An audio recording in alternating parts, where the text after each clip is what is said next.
I think as soon as you start working and earning income, you can start planning. It could be either savings, paying yourself first. You just want to develop good habits, good mindset.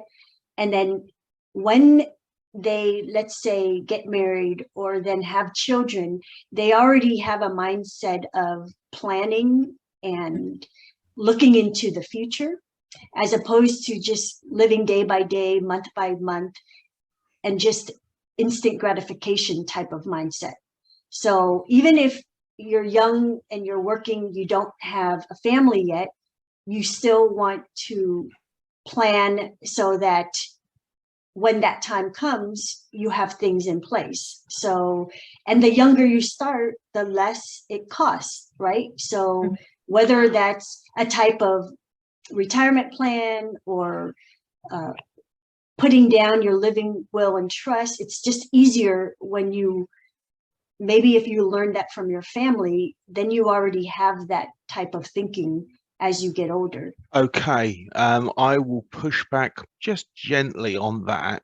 Now, obviously, my motorcycle accident had something to play for this, but I didn't leave home until I was 30.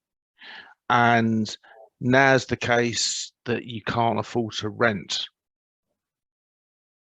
So that journey, which was so fundamental in our own growths, because we're all a similar age, that isn't the story that the young people are now living. So they don't necessarily get that opportunity for responsibility because they might have to move back in with mum and dad. Well, the ones that I'm working with who are the younger generation, and they are living at home and they love it, and then they have extra money to save, or I work with them because prior to this, I was in the education system for public school for 18 years. I have my master's in administration.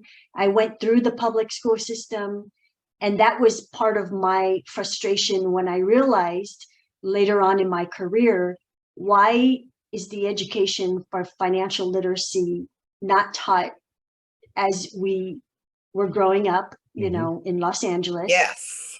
We work hard, we know how to make money, but then my parents didn't teach it to me because we were immigrants and refugees who escaped the war and started over. And so they, you know, just worked hard, but even the basics that could have been integrated into the math curriculum, compound interest, rule of 72, just the credit card debt, or how the importance of your score is and how to maximize that by the time you, you know, reach college, and to some of the pitfalls. So that's why I left the my career to then focus on education and financial literacy and awareness, and, you know, the documentary that helps raise awareness for everyone. It's not just the baby boomers, but the younger generations, so they don't face and repeat the same mistakes.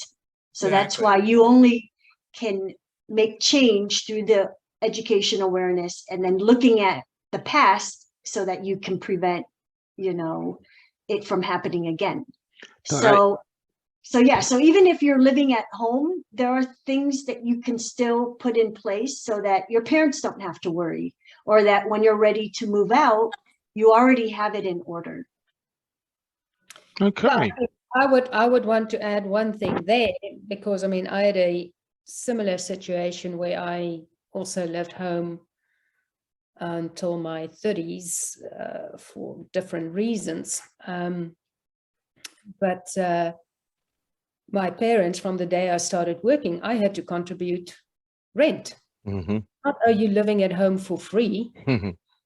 Right.